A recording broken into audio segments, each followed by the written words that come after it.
5 समवाय के विषय में खुलासा जरूर होगा।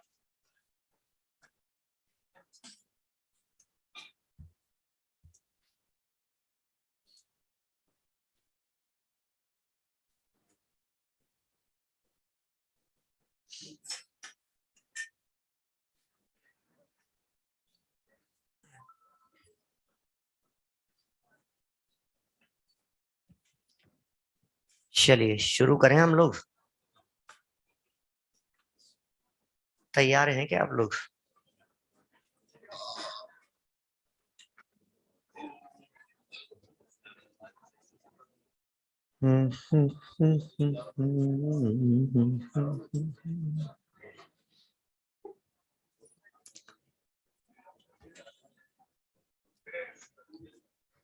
चलिए मंगलाचरण से शुरू करते हैं हम आज की चर्चा को।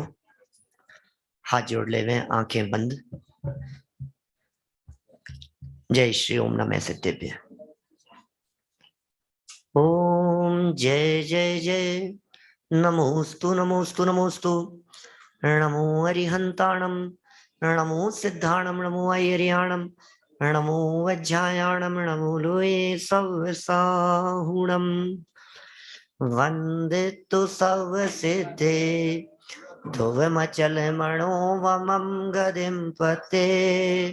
वोचामि समय पाहुड़ विणमो सुध केवली वणिदम।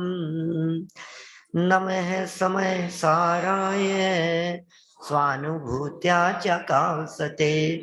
चित् स्वभावाय भावाय सर्वभावान्तरचिदे। जिन स्वानुभूति से खिरी मम स्वानुभूति मधिगिरी। श्री विमल धारा जैन श्रुत आनंद अमृत से भरी। समता प्रवाह बहावती रागादि विकल्प तोड़ी के। माँ सरस्वती प्रतिभाव वंदन दृष्टि निज में जोरी के। दृष्टि निज में जोड़ी के। ग्रंथराज समयसार जी यहाँ विराजमान है। भरत क्षेत्र का यह कुछ अपूर्व ग्रंथ साक्षात तीर्थंकर परमात्मा के विरह को भुला देने में समर्थ। ये पंक्तियां कुंद कुंदाचार्य देव के हृदय की गहराई से निकली हुई है। एक एक पंक्ति ऐसी है कि ये पंक्ति जो कुंद कुंदाचार्य देव के हृदय से निकली है, यदि हमारे हृदय तक पहुंच जावे तो अल्प काल में हमें भी निर्वाण की प्राप्ति हो जावे। मुक्ति की प्राप्ति तो दूर की बात है, प्रकट वर्तमान में ही मुक्त स्वरूप अनुभव में आने लगे, कुछ ऐसा चमत्कार हो जावे। एक तरफ कुंद कुंदाचार्य देव द्वारा लिखी गई ये अद्भुत पंक्तियां हैं और दूसरी तरफ अमृत चंद्राचार्य द्वारा इसमें अमृत भर दिया गया है। और ऊपर से जो प्रकरण चल रहा है, ये प्रकरण भी वो चल रहा है जिसको नाश करने के लिए सब प्रयत्नशील रहते हैं। मोह नाश का उपाय। एक मोहनाश के उपाय की चर्चा कुंद कुंद स्वामी ने प्रवचन सार 80वीं गाथा में की। जो जान दि अरहंतम दवत्त गुणत्त पज्जयतेहिम सो जान दि अप्पाणम मोहो खलु जादि तस्य लयम। तो उपाय क्या है मोहनाश का? क्या प्रक्रिया है, क्या विधि है? हम दुखी क्यों हैं, परेशान क्यों हैं कि भैया दुनिया में कोई हमें दुखी करने में समर्थ नहीं है। हम अपने मोह से दुखी हैं, हम अपने राग से परेशान हैं, हम अपने विभाव से परेशान हैं। ये मोह दुख का घर है, ये हमने सरासर जान लिया है। और कुंद कुंद स्वामी यहाँ ये 3 प्रकार की स्तुतियों के माध्यम से ये मोह के नाश की चर्चा आज करने वाले हैं। गाथा 31, 32 और 33 3 गाथाओं का ये ग्रुप है। और इन 3 गाथाओं के ग्रुप में 31वीं गाथा की चर्चा तो काफी विस्तार से हो गई थी। 32 और 33 नंबर की गाथा के माध्यम से आज मोह के नाश की चर्चा भी हम कोशिश करेंगे कि हो जाए पूरी। पेज नंबर 73 पर गाथाएं दी है, पहले गाथाएं पढ़ेंगे, फिर उनका पद्यानुवाद पढ़ करके चर्चा करेंगे। गाथा आपके पीछे लिखी है दीवार पर। जो मोहम तुझने ता, जो मोहम तुझने ता, नाण सहावाधियम मुणदियादम,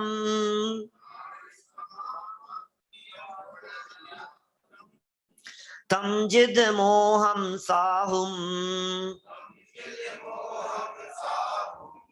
परमठ वियाणया बेंती,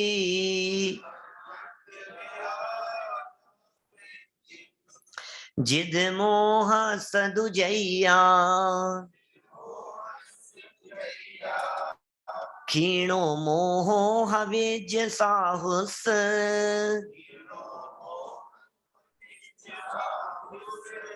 तैयाहु खीण मोहो, भण्णदि सो निश्चय विदुहिम।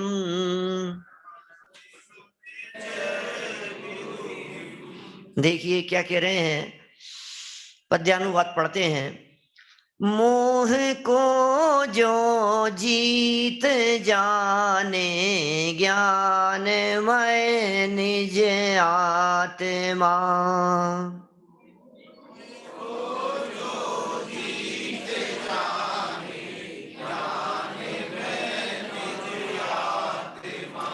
जित मोह जिन उनको कहे, परमार्थ ज्ञायक आत्मा।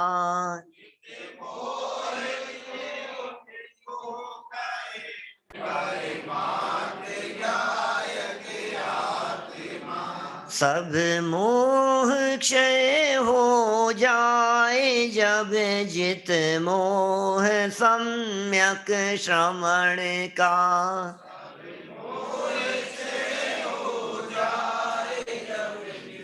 मोह सम्यक, तब क्षीण मोही जिन कहे, परमार्थ ज्ञायक आत्मा।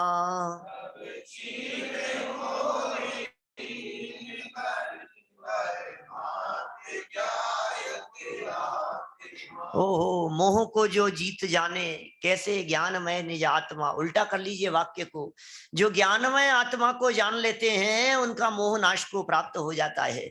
माने मोह के नाश को प्राप्त करने में, नष्ट करने की जो विधि है, वो विधि भी इतनी गजब की है कि जिसे नाश करना है उसे देखना ही नहीं है।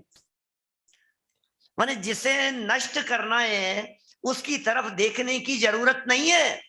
मोह को देखने से मोह नष्ट नहीं होता। हे जिनेंद्र परमात्मा, आपको देखने से भी मोह नष्ट नहीं होता।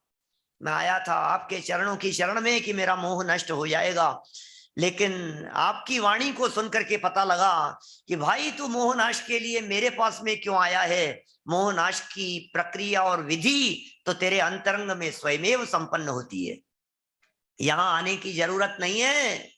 अंदर में देख तो वो पावरफुल तत्व है जिसके दर्शन से मोह को ढूंढते रह जाओगे। वो तत्व है जित मोह जिन, ये दूसरी स्तुति कही, और क्षीण मोह जिन, ये तीसरी स्तुति कही। टीका कल हमने यहाँ पढ़ना प्रारंभ किया था और उसकी विधि की भी यहाँ चर्चा कर रहे थे। ये दूसरी और तीसरी स्तुति में भाव्य भावक दोष की चर्चा की। एक में भाव्य भावक संकर दोष का परिहार और एक में भाव्य भावक का अभाव। इस तरह की ये स्तुतियां हैं। क्या होता है भाव्य भावक और क्या होता है उनका संकर दोष, कुछ ख्याल में है क्या? कल जो चर्चाएं की थी कुछ ध्यान है क्या आप लोगों को? सन्मति जी, भाव्य क्या है? भाव्य भाव रूप से परिणमित आत्मा, वो भाव्य है। भावक कौन है? जिस कर्म का तीव्र उदय आया। देखो होता है संसारी जीवों की ऐसी विचित्र प्रकार की स्थिति है, कर्म का उदय आए और हम कर्म से अप्रभावित रहें, ऐसी हमारे में अभी इतनी पावर डेवलप नहीं हुई। जब कर्म का उदय आता है हम उससे प्रभावित हो जाते हैं, जब मोह का उदय आता है हम उससे प्रभावित हो जाते हैं, जब तीव्र आसाता वेदनी कर्म का उदय आता है हम उससे प्रभावित हुए बिना नहीं रहते। अभी कोरोना आ जाए मान लो तो कैसे प्रभावित हो जाते हैं अपन उससे, घबराहट होती है, आकुलता होती है, ये सब तीव्र कर्म के उदय के प्रभाव से। लेकिन ये कब हो रहा है कि आपके जीवन में जब कर्म जीत रहा है और आप पराजित हो रहे हैं तो आप आकुलित होंगे, परेशान होंगे। और जैसे ही ये ज्ञान और मोह इन दोनों से चलने वाले युद्ध में ज्ञान हावी हो जाता है तो मोह पराजित हो जाता है।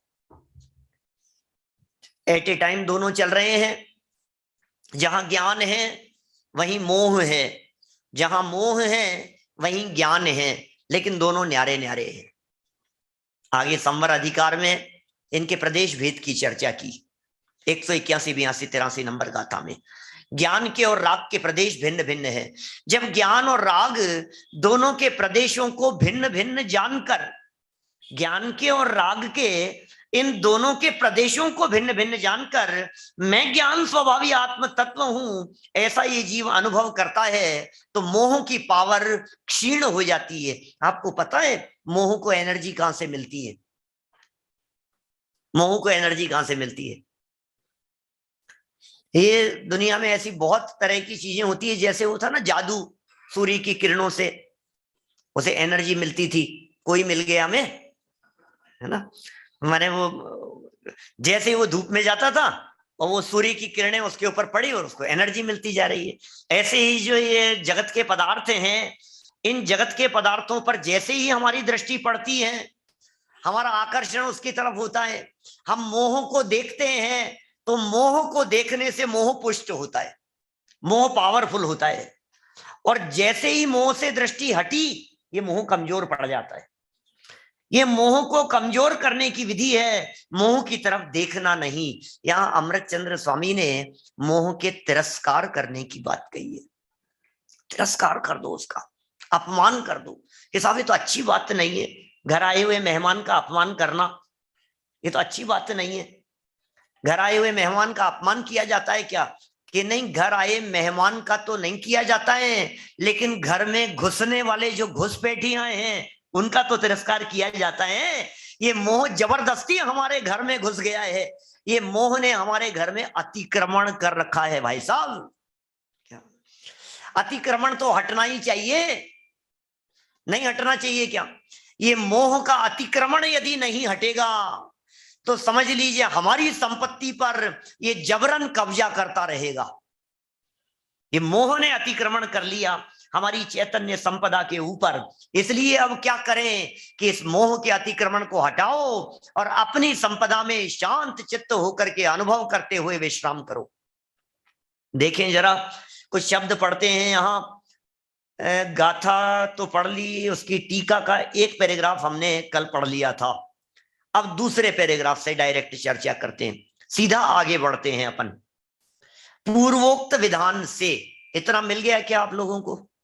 जिनके पास में ग्रंथ है उन्हें ही मिलेगा क्या? जिनके पास ग्रंथ नहीं है वो कहां तलाशेंगे? पूर्वोक्त विधान से माने प्रक्रिया वही है, एक ही प्रक्रिया है। इंद्रियों को जीतने की जो प्रक्रिया है, मोह को जीतने की भी वही प्रक्रिया है। मोह को जीतने की जो प्रक्रिया थी, मोह को नाश करने की भी वही प्रक्रिया है। गजब हो गया, एक ही प्रक्रिया से। कि हाँ, जिस विधि से अतीन्द्रिय आनंद की प्राप्ति हुई, चौथा गुणस्थान हुआ, उसी विधि से पांचवां गुणस्थान, उसी विधि से छठा सातवां गुणस्थान, उसी विधि से श्रेणी चढ़ना, और उसी विधि से अनंत दशा की प्राप्ति, और उसी विधि से सिद्ध दशा की प्राप्ति। रास्ता तो एक ही है। क्या रास्ता है? पूर्वोक्त विधान से। पूर्व में जो विधान कहा है, पूर्व में जो विधि बतलाई है, प्रक्रिया बतलाई है, उस विधान से, पूर्वोक्त विधान से आत्मा में से मोह का तिरस्कार करके, कैसे होगा तिरस्कार? मोह का तिरस्कार कैसे करें? देवेंद्र जी, मोह का तिरस्कार कैसे करें? क्या विधि है मोह का तिरस्कार करने की? तो कह रहे हैं पूर्वोक्त ज्ञान स्वभाव के द्वारा, ज्ञान स्वभाव के द्वारा ये मोह का तिरस्कार ज्ञान स्वभाव के माध्यम से होगा। पूर्वोक्त ज्ञान स्वभाव के द्वारा अन्य द्रव्यों से भिन्न, पर द्रव्यों से भिन्न आत्मा का अनुभव करने से, आत्मा का अनुभव करने से जो आत्मा जित मोह हुआ है, ओह, आत्मा का अनुभव करने से जित मोह हुआ है। हम किसका अनुभव कर रहे हैं? राग का अनुभव करने से राग का अभाव नहीं होगा, मोह का अनुभव करने से मोह का अभाव नहीं होगा। जिसने आत्मा का अनुभव किया है, भाई साहब क्या कह रहे हैं ये, आत्मा का अनुभव करने से, आत्मा का अनुभव करने से माने अपना अनुभव करने से, माने अपने आप को देखने से। देखो भैया, देखा जब अपने अंतर में, कुछ और नहीं, ये देखो तो सही, जब भगवान तेरे साथ में बैठे हुए हैं अंदर में, फिर तुझे किस बात की चिंता है? साक्षात तीन लोक का नाथ बनने की योग्यता वाला तत्व इस देह देवालय में विराजमान है, तुम्हें किस बात की चिंता है? उस आत्मा का अनुभव करने से जो आत्मा जित मोह हुआ है, ये तो पिछली 32 नंबर गाथा की चर्चा, उसकी टीका की चर्चा। जब वही आत्मा जो जितमोह हो गया था, तो सब जितमोह होना जरूरी है क्या क्षीण मोह होने के लिए? क्षीण मोही होने के लिए जितमोही होना जरूरी है क्या? कल हमने कहा था ये जितमोही उपशम श्रेणी वाले होते हैं और क्षीण मोही शपक श्रेणी वाले होते हैं। तो क्या ये तीनों प्रकार की स्तुतियों में क्रम है? क्या ये तीनों प्रकार की स्तुतियां क्रम से ही होती है, या पहली स्तुति नहीं हो डायरेक्ट दूसरी हो जाए? ऐसा नहीं हो सकता। और दूसरी नहीं हो और तीसरी हो जाए? बोले ऐसा तो हो सकता है। तो गुणस्थानों के क्रम की दृष्टि से ये चर्चा की है, कितने गुणस्थान ऐसे हैं जो गुणस्थान मार्ग में नहीं आए तो भी मुक्ति की प्राप्ति हो जाती है। बोलिए, मोक्ष प्राप्त करने के लिए चौथा गुणस्थान चाहिए या नहीं चाहिए? नहीं चाहिए, चौथा नहीं चाहिए। देवेंद्र जी भाई साहब, चौथा नहीं चाहिए तो मार्ग में तो आएगा नहीं, छूटेगा तो तब जब आएगा। आएगा वो भी जरूरी नहीं है। ये क्या बात कह रहे हैं पंडित जी साहब, मांगीलाल जी साहब, ये क्या कह रहे हैं ये? हम तो पूरी जिंदगी चौथे चौथे को प्राप्त करने के लिए मरे जा रहे थे। चौथा प्राप्त हो जाए, चौथा प्राप्त हो जाए, चौथा गुणस्थान हो जाए, पहले से चौथा हो जाए, सम्यक दर्शन की प्राप्ति हो जाए। और कह रहे हैं बिना चौथे के भी काम हो सकता है भाई साहब,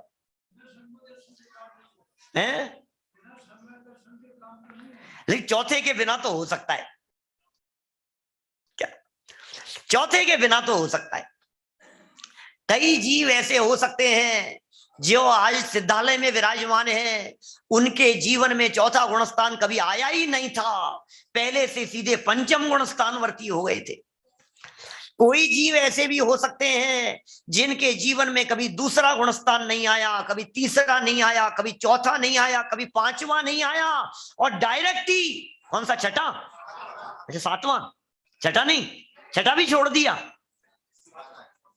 सातवें से आएगा छठा है। भरत चक्रवर्ती के 923 तो सम्यक दृष्टि हुए होंगे, चौथा तो आया होगा, पांचवा नहीं आया होगा।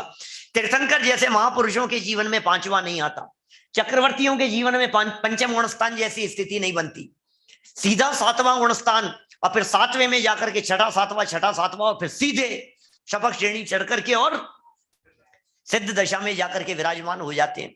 कैसा चमत्कार है ये भाई साहब, ये सब स्वभाव दृष्टि का बल है। जिस समय हो आत्म दृष्टि, कर्म थर थर कांपते हैं, भाव की एकाग्रता लख छोड़ खुद ही भागते हैं। भाग जाते हैं ये कर्म, हमारे भावों की एकाग्रता को देख करके ये कर्म थर थर कांपते हैं धर्मेंद्र जी भाई साहब। जब आप यहाँ स्वाध्याय भवन में आकर के बैठे प्रवचन सुनने के लिए, वो कर्म अंदर में धूज रहे थे, घबराहट हो रही थी उन कर्मों को। वो कर्म धूज रहे हैं, ये क्या हो रहा है, छोड़ करके भागना पड़ेगा। और आपके भावों की एकाग्रता को देख करके वे छोड़ करके भाग जाते हैं। इतने कमजोर हैं भाई साहब। जीव जागा और कर्म भागा, ऐसा है। पहले अन्ना जी ने एक पुस्तक लिखी थी, जीव जीता कर्म हारा। कल हमने चर्चा की थोड़ी बहुत आपके बीच में, जीव जीता कर्म हारा। तो फिर बाद में उसका संपादन हमने किया अन्ना जी के साथ में ही बैठ करके। तो फिर दूसरी पुस्तक उसमें काफी विषय परिवर्तित करके नाम रखा, राहुल जी, हमने नाम रखा फिर उसका जीव जागा कर्म भागा। जीत हार का सवाल नहीं है। कहां जीत हार के सवाल की बात करते हो? कौन पावरफुल है? हाथी ज्यादा पावरफुल है या घोड़ा ज्यादा पावरफुल है? कौन ज्यादा सुंदर है? घोड़ा ज्यादा सुंदर है कि गधा ज्यादा? नहीं, गधा तो खैर कह दूंगे बदसूरत है गधा नहीं, लेकिन घोड़ा ज्यादा सुंदर है या हाथी ज्यादा सुंदर है? बोलो, कौन ज्यादा सुंदर है? आचार्य कुंद कुंद स्वामी ने समय सार ग्रंथाधिराज की तीसरी गाथा में तो ये कहा था, संवत्स सुंदरो लोए। परमाणु परमाणु सुंदर है, और मैं संजय जी जेवर वालों की भाषा में कहूं तो इस सृष्टि का चप्पा चप्पा सुंदर जुगल जी बाबूजी की भाषा, हाँ जुगल जी बाबूजी के शब्द है, सही बात है। एक एक चीज सुंदर है, परमाणु परमाणु सुंदर है। हम कौन सी सुंदरता की बात कर रहे हैं? जिनके मूछे हैं वे मूछे वाले भी सुंदर हैं और बिना मूछों वाले भी सुंदर है। सर में जिनके बाल हैं वे भी सुंदर हैं, और जिनके बाल सब झड़ गए हैं वे भी बदसूरत नहीं है। अरे तुम्हें देखने की दृष्टि नहीं है क्या? तुम मोह से देखते हो। आपको पता है देवगति के जो जीव होते हैं, उन देवगति के जीवों के सर में बाल होते ही नहीं है। क्या बात कर रहे हो? दाढ़ी मुझ भी नहीं होते, सर में बाल भी नहीं होते, बिल्कुल गंजे होते हैं। अरे कितने बुरे लगते होंगे, कितने बुरे लगते होंगे वो देवगति के जीव। नहीं भाई, क्या बात कर रहे हो आप? बहुत सुंदर हैं वे, वही सौंदर्य है।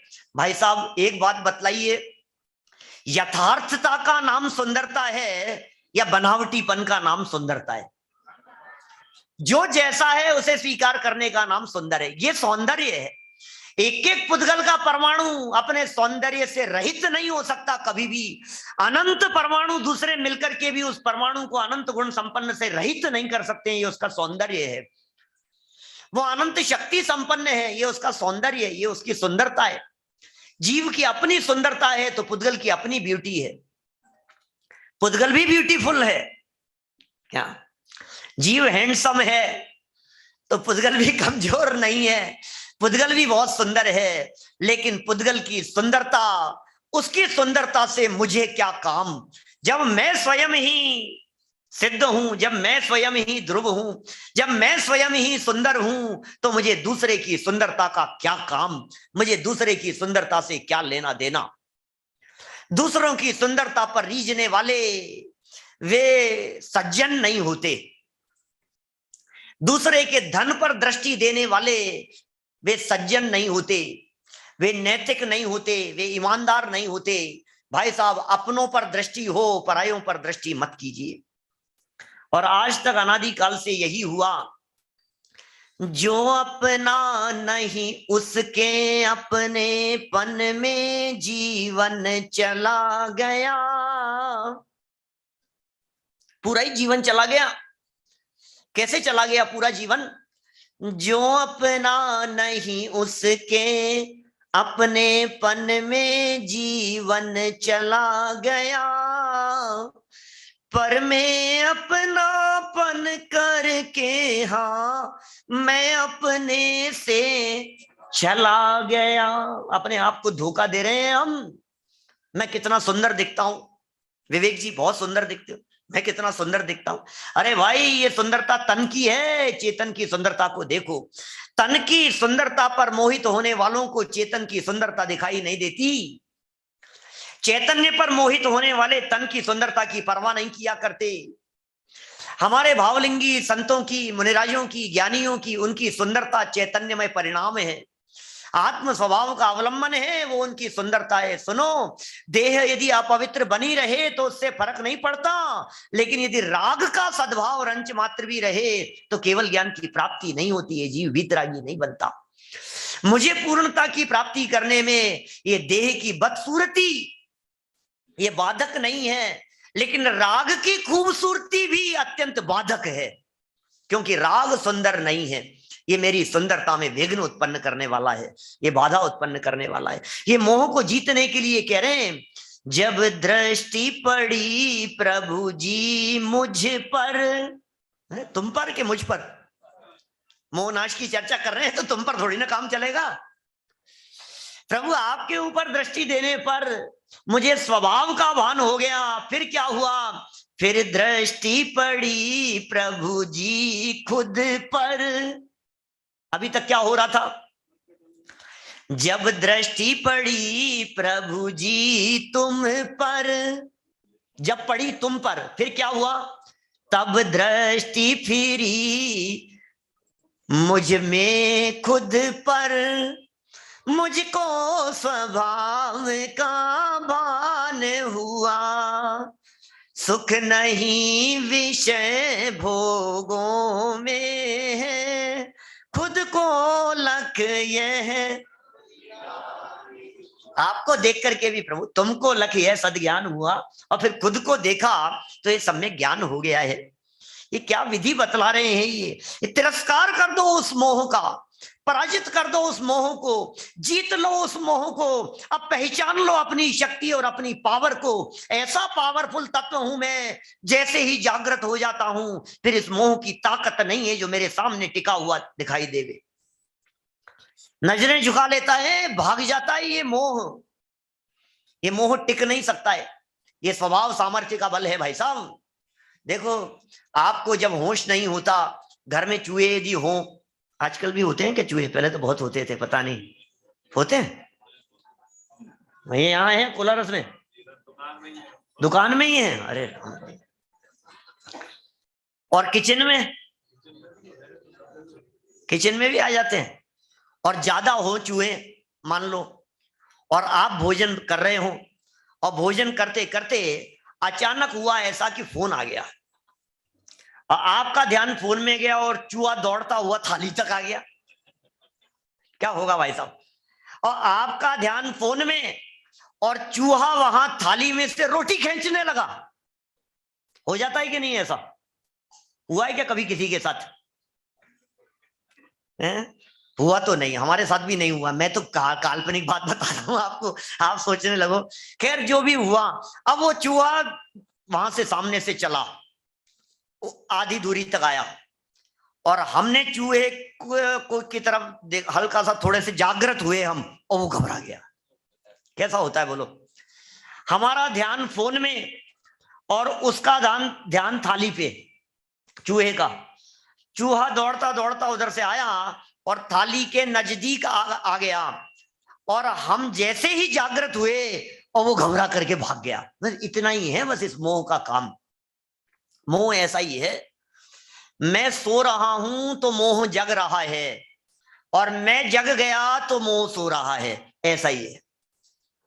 कुंद कुंदाचार्य देव ने व्यवहार निश्चय के संदर्भ में गाथा लिखी है ऐसी, जो जागता व्यवहार में वह सो रहा निज कार्य में, जो सो रहा निज कार्य में वह जागता व्यवहार में, जो जागता निज कार्य में वह सो रहा व्यवहार में। अब आप नक्की करो आपको कहां जागना है भाई साहब। इतना ताकतवर है। मैं कल गोमट सार की थोड़ी बात बतला रहा था आपको इस मोह के संदर्भ में। जब गोमट सार पढ़ा, अमित जी साहब, जब हमने गोमट सार पढ़ा तो हमें ऐसा लग रहा कि इसमें तो कर्मों के गीत गाए, और कर्म की ताकत, कर्म कितना पावरफुल है, कर्म कितना शक्तिशाली है। मोहे पटकत करत अचेत हो मारी दीन तणी। ये मोह कितना पावरफुल है भाई साहब, बहुत ताकत है इस मोह में। तो ऐसा सोच रहे थे हम कि गोमट सार में उसके गीत गाए होंगे, और समय सार में किसके गीत गाए हैं? बोले समय सार में तो आत्मा के गीत गाए हैं। तो जब उस गोमट सार को पढ़ा तो हमें पता लगा कि आपको पता है क्या कि आत्मा को बांधने के लिए प्रति समय कितने कर्म परमाणु लगते हैं? प्रति समय आत्मा को कितने कर्म परमाणु बांध रहे हैं? कितने कर्म परमाणु बांध रहे हैं प्रति समय आत्मा को? कितने भाई साहब? अनंत से नीचे नहीं, कोई काम नहीं। अनंत अनंत बांध रहे हैं। समय प्रबद्ध कहते हैं, समय प्रबद्ध भाई सनत, समय प्रबद्ध कहते हैं। समय प्रबद्ध क्या होता है? एक समय में बंधने वाले कर्म परमाणुओं की संख्या को समय प्रबद्ध कहा जाता है। प्रति समय इस आत्मा को बांधने के लिए कितने देवेंद्र भाई साहब? एक परमाणु नहीं, दो नहीं, पांच नहीं, कितने? अनंत अनंत कर्म परमाणु इस आत्मा को बांध रहे हैं। कितने शक्तिशाली हैं? कि शक्ति की बात कर रहे हो कि उनकी कमजोरी की बात कर रहे हो? आप सोचिए, कोई पुलिस का अधिकारी, मिलिट्री का जवान, सेना का बहुत अच्छा योद्धा कहीं शत्रुओं के बीच में, डाकुओं के बीच में फंस जाए क्या, और चार डाकुओं ने उसे मिलकर के घेर लिया, और चार डाकुओं ने मिलकर के घेरा तो तुरंत निकल करके बच करके उनको पराजित करके आ गया, तो बलवान कौन था? वो सिपाही था, वो अधिकारी था, वो जवान था मिलिट्री का। चार को, अच्छा चार तो अब पराजित होकर के चले गए, है ना, तीन नहीं कह रहा हूं, कितने आदमी थे वो गब्बर सिंह पूछेगा, चार थे ये, चलो कोई बात नहीं। अब वो क्या क्या, और वो कितने थे? वो तो अकेला ही था। कि अकेले को तुम चार मिलकर के नहीं हरा पाए, अब एक काम करना, 40 लेकर के जाना। अब 40 ने जाकर के उसे घेर लिया। अब क्या होगा? अब तो पकड़ में आ जाएगा ना। अब भी यदि वो पकड़ में नहीं आए तो समझ लेना वो कितना ताकतवर है। और हमने कहा 40 नहीं, जब 40 को भी पराजित करके भेज दिया और कितने 400 आ गए सामने, और अब वो साउथ इंडियन फिल्मों के हीरो की तरह एक पैर नीचे जमीन पर मारता है और 400 सबके सब। अनुभव कैसा होता है? ऐसा पैर झटका दिया उसने और 400 के 400 सबके सब भाग गए। तो आपको लगेगा यार ये क्या है, ये कैसा पावरफुल है। वो सलमान खान ने दहाड़ मारी थी ना जैसे, क्या जय हो, ऐसे कैसा लगता है? ऐसा लगता है ऐसे कौन ताकतवर कौन है? ताकतवर कौन है ये बताओ।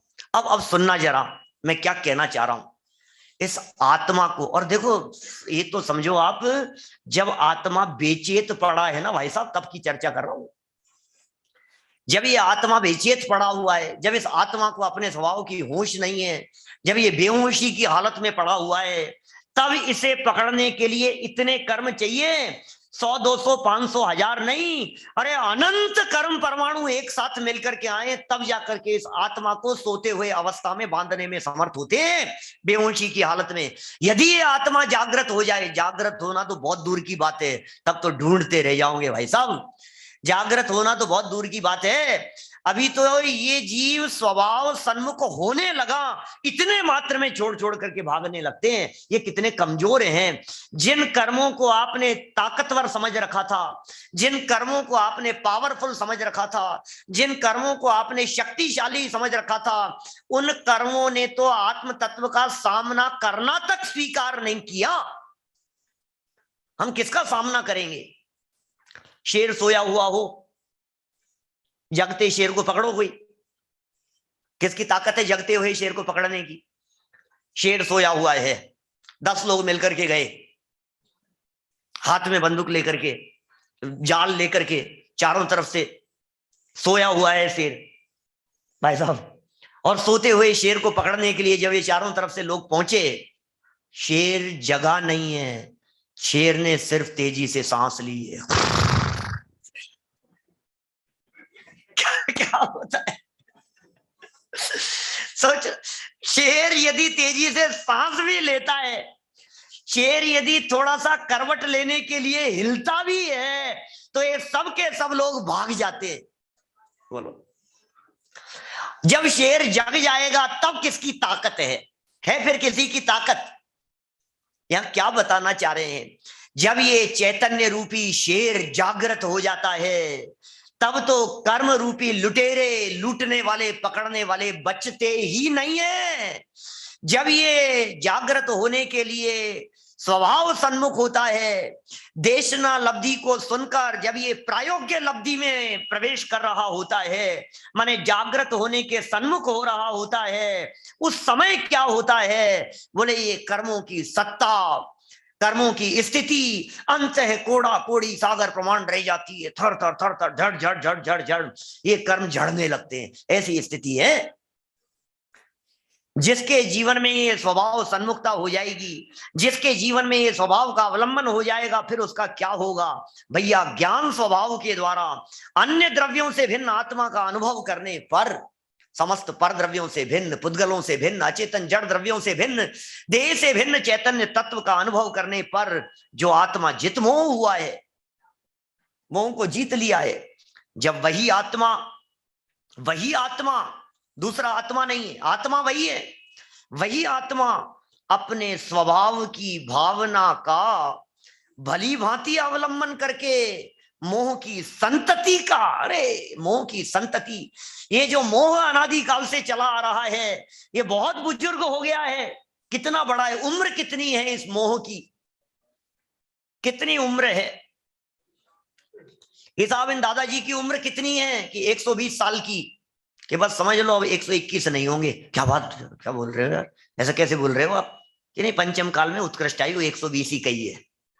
हमें कोई दुश्मनी थोड़ी ना है आपके बाबा जी से, लेकिन हमें पता है ना, अभी इतनी पंचम काल की उत्कृष्ट आयु शास्त्रों में 120 वर्ष कही है, इससे ज्यादा उम्र होती नहीं है। कि नहीं साहब, कभी आप देखो ना न्यूज़पेपर में, कभी 125, 130, 135 साल का भी कभी कोई उम्र वाले मिल जाएं, तो उनकी डेट ऑफ बर्थ पता नहीं है। आगम गलत नहीं हो सकता। माने 10-20 साल इधर उधर गफलत में चले गए थे उनके, तब जाकर के आज वो 125-28 के नजर आ रहे हैं आपको, 120 से ज्यादा नहीं होती। तो इतना लंबा, अब हम पूछ रहे हैं मोह कितना बड़ा है, मोह की उम्र कितनी हो गई भाई साहब, मोह की उम्र कितनी है पंडित जी? अनादि, अनादि तो था, अनादि से चला आ रहा था, अमर थोड़ी ने क्या, इसलिए शांत है, मरने वाला है। ये लिख रहे हैं यहां पर, मोह की संतति का ऐसा आत्यंतिक विनाश करता है कि फिर उसका उदय ही ना हो, नामो निशान मिट गया, अब दोबारा लौट करके नहीं आएगा। ऐसा आत्यंतिक अभाव करता है, ऐसा नष्ट कर देता है ये जीव, मोह की संतति का आत्यंतिक विनाश करता है, फिर उसका उदय ही न हो। इस प्रकार भावक रूप, अब मोह का उदय ही नष्ट हो गया, जब वो सत्ता में ही नहीं बचा, अब वो कर्म फल ही नहीं देगा, अब मोह का उदय नहीं आएगा, तो जो भावक बना फिरता था, जो मूंछों पर ताव देता था कि मैं इसको देखना कैसे अपने चक्कर में ले लूंगा, कि तुम क्या चक्कर में लोगे, तुम खुद चक्कर खा करके गिर पड़ोगे। भावक रूप मोह पूर्णतः क्षीण हो, तब भाव्य भावक भाव का अभाव होने से एकत्व में टंकोत्कीर्ण परमात्मा को प्राप्त हुआ। अरे परमात्मा कहां मिल गया, परमात्मा को प्राप्त हुआ, मिल गया भाई साहब परमात्मा। कहां मिलेगा परमात्मा, बोलो, परमात्मा को तलाशना है अपने अंतर में, परमात्मा अंदर के भगवान, अपना पर्सनल परमात्मा कौन सा, वो है ना, क्या भजन है, नहीं, अपने पर्सनल भगवान की बात अंतर में देखा। अरे मैं तो बहुत बार गाता रहता हूं, नहीं नहीं नहीं, मैं तो नए भजन की बात कर रहा हूं। क्या है, नहीं नहीं नहीं नहीं, मंद निज आत्म ऐसा मंदिर है, नहीं सुना होगा आप लोगों ने, यहाँ कोलारस वालों ने नहीं सुना, हाँ कोलारस में ऑनलाइन वालों ने सुना है।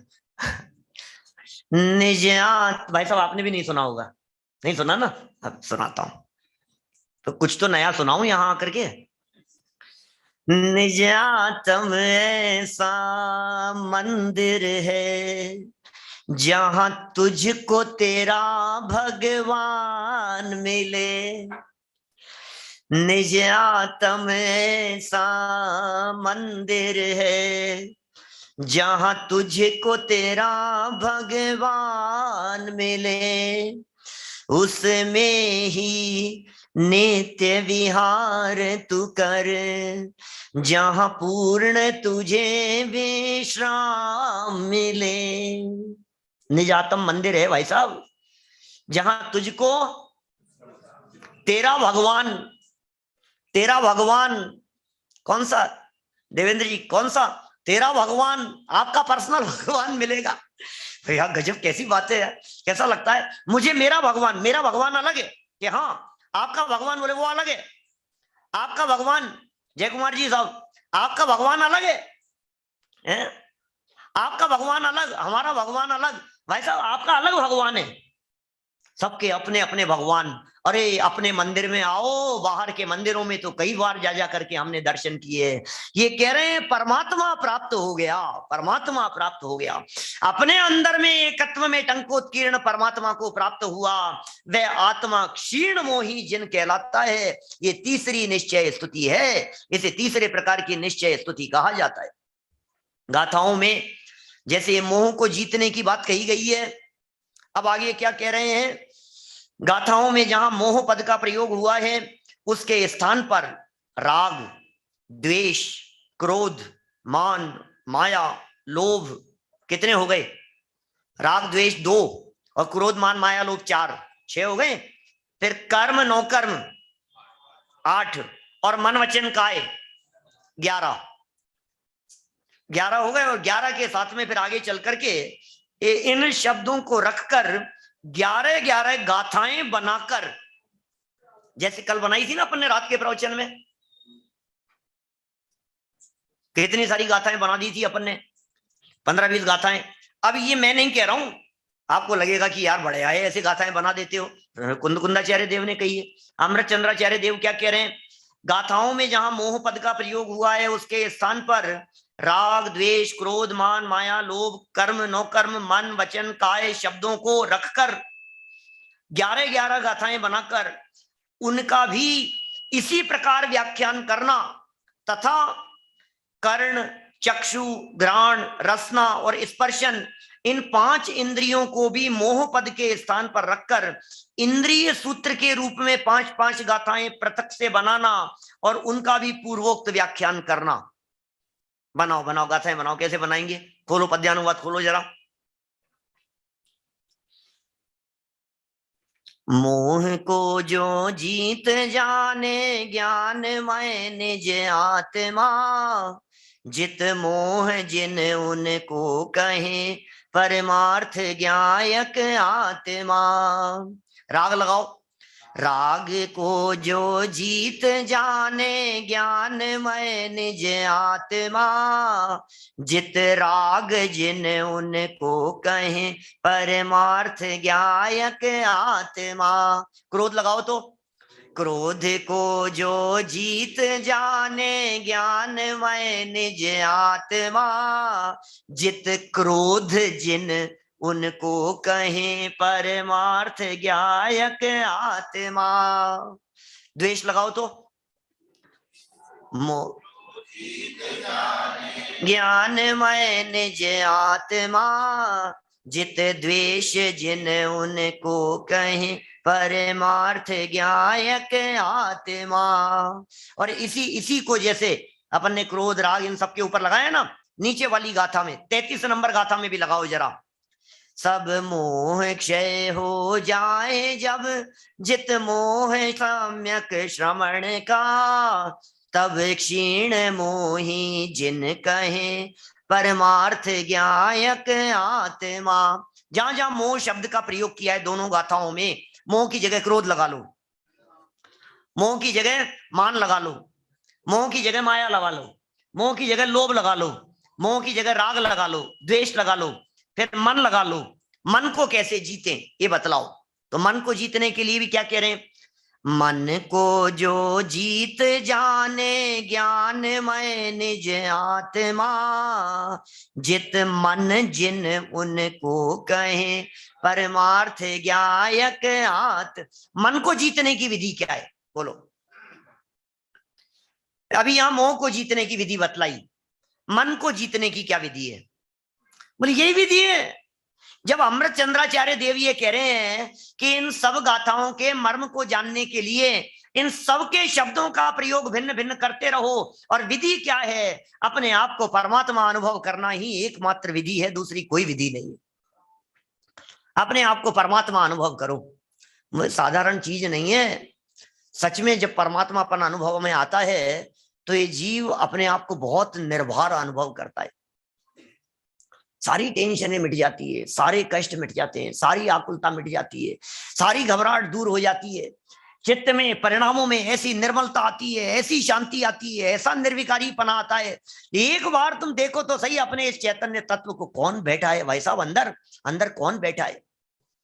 मैं परमात्मा नहीं हूं, मैं परमात्मा मेकर हूं। थोड़ा थोड़ा सा आगे आ जाइए, थोड़ा पीछे जगह नहीं है लोगों के बैठने के लिए, बीच में ना बैठे। हाँ थोड़ा सा आगे आगे खिसक जाइए। हाँ थोड़ी सी आगे जगह मिल जाएगी आप लोगों को।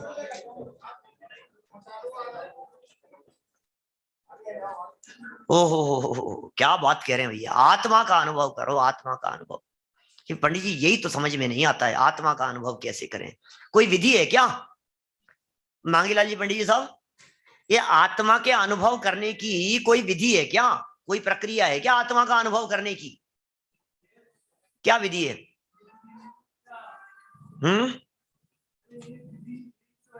यही विधि है, यही विधि है, इसके अलावा कोई दूसरा रास्ता ही नहीं है भाई साहब। एक होए तरण कालमा परमारत्नो पंथ की नहीं पंडित जी, अब तो हमें आत्मा का अनुभव हो जाएगा। हो जाएगा कि क्या कर रहे हो आजकल? 4-4 घंटा स्वाध्याय कर रहा हूं, स्वाध्याय से हो जाएगा? नहीं होगा। रोजाना भक्ति करता हूं, उससे हो जाएगा? रोजाना सामायिक करता हूं, उससे हो जाएगा? रोजाना पूजन करता हूं, उससे हो जाएगा?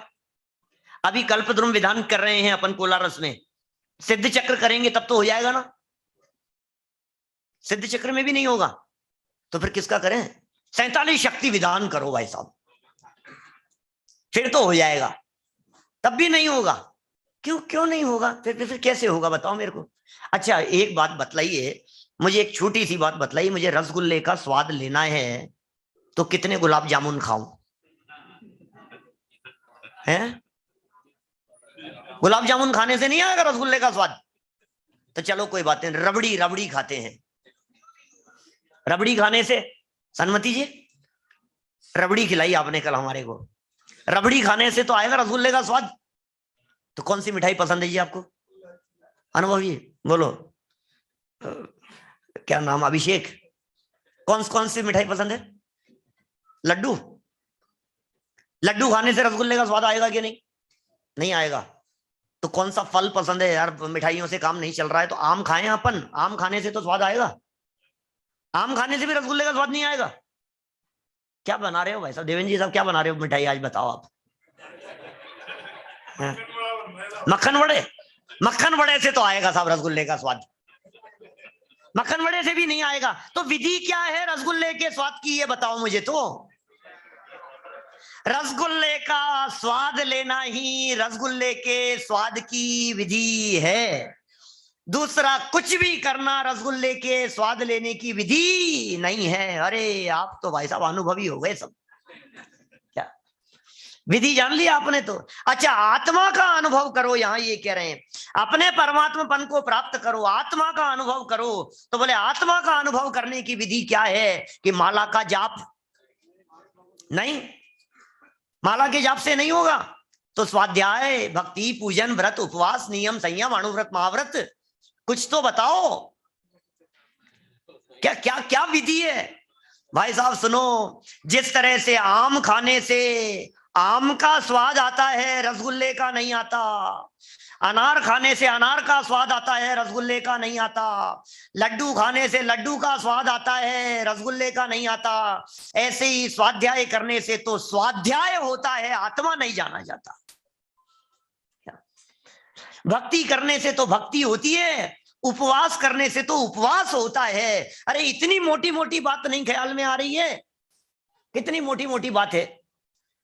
तीर्थ वंदना करने से तो वंदना होगी, दान देने से तो दान होगा, अनुभव कैसे होगा? आत्मा का अनुभव कैसे होगा?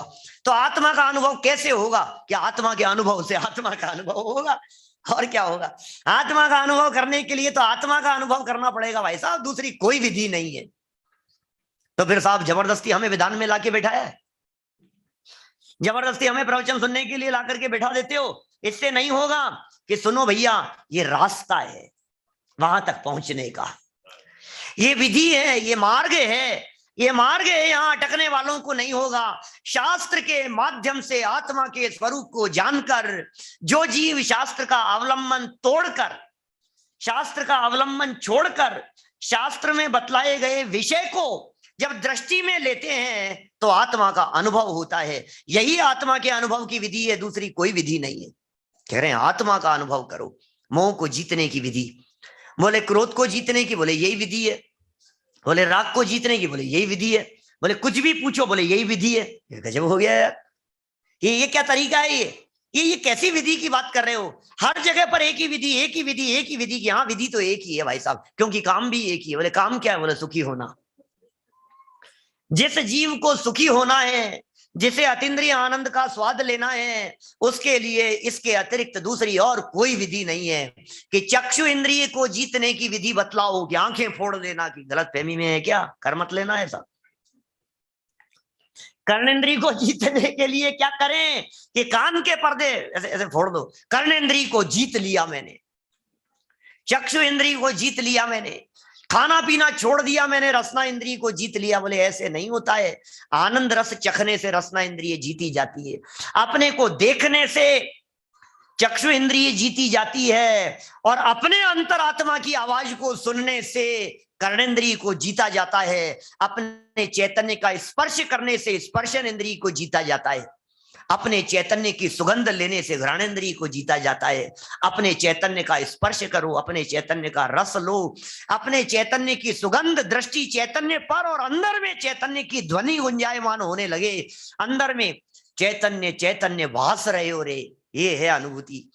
अनुभव संपन्न व्यक्ति के स्वर ऐसे होते हैं, चैतन्य चैतन्य भास रहे। अरे स्वर की भी जरूरत नहीं होती, क्योंकि जब स्वर निकलते हैं तो अनुभव से बाहर आ जाता है। जब स्वर निकलेंगे, जब शब्द निकलेंगे, जब वाणी होगी, ये अनुभूति वाणी की मोहताज नहीं होती है। अनुभूति, ये अनुभव शब्दों का मोहताज नहीं है। ये अनुभव कैसा है? शब्दों से ऊपर उठ करके, विकल्पों से ऊपर उठ करके जब चैतन्य तत्व दिखाई देने लगता है तो कहते हैं अब, बोले अब मोह नहीं दिखाई देगा।